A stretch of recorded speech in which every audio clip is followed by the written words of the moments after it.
All right, let's talk about the arthrokinematics of the sternoclavicular joint.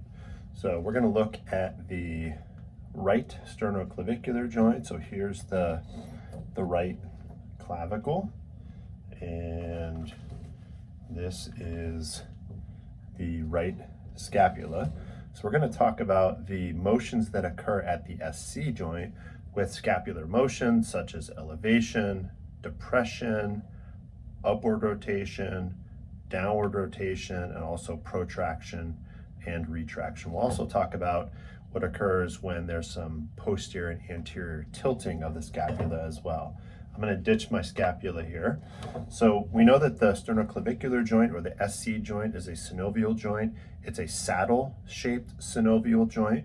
So that means applying our convex-concave rules, that's going to change based on the plane of motion. So certain motions will apply the convex on concave rule versus concave on convex in other planes of motion. So let's start with frontal plane motions. When we elevate the scapula, or I should say first, in the frontal plane, this will be more, the joint will abide by the convex on concave motions, which are opposite, or in other words, the osteokinematic movement, the movement of the bone, or the roll will be opposite the arthrokinematic or the accessory glide. So as we move into elevation of the scapula, that's going to be a superior roll and an inferior glide. Depression of the scapula will be an inferior roll and a superior glide. Same goes for upward rotation and downward rotation. Functionally, I might be elevating my shoulder in the frontal plane or abducting my shoulder. So with abduction, the scapula would upwardly rotate. So just like elevation, that would be a superior roll and inferior glide. With a deduction or downward rotation of the scapula, that would be an inferior roll and a superior glide. Now if we move to the horizontal plane, and horizontal plane motion, and I guess I should say horizontal plane motion of the shoulder, when I horizontally AD and abduct, the scapula protracts and retracts.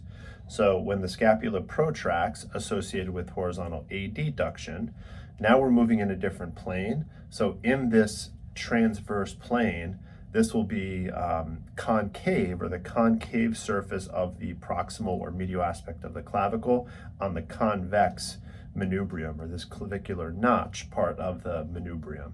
So as we move into protraction, that's going to be an anterior roll and an anterior glide. As we retract the scapula, that's a posterior roll and a posterior glide. I think my hand was in the way there, so let me show that again. Posterior roll and a posterior glide. One more arthrokinematic glide, or two more that I want to mention, is with posterior and anterior tilt of the scapula. So we know the coupled motions of the scapula. When I elevate my shoulder, you're getting a bit of abduction or protraction, you're getting upward rotation, and also a bit of posterior tilt. That posterior tilt seems to be more significant when we're moving the shoulder through the sagittal plane as we would with flexion. So when we flex the shoulder, we get posterior tilting of the scapula, which creates this rotational motion through the SC joint. So when we posterior tilt the scapula, you're going to get a posterior pivot glide. When I anteriorly tilt the scapula, you're going to get an anterior pivot glide. And I mentioned this with the glenohumeral arthrokinematic recording, that a good general rule is when you have the axis of rotation, and in this case it holds true, diving through both articular surfaces, so through the medial aspect of the clavicle as well as the manubrium, when that axis goes through both articular surfaces, then that's going to be classified as a pivot glide. And that's the case for these anterior and posterior tilting motions of the scapula and that resulting rotation at the SC joint.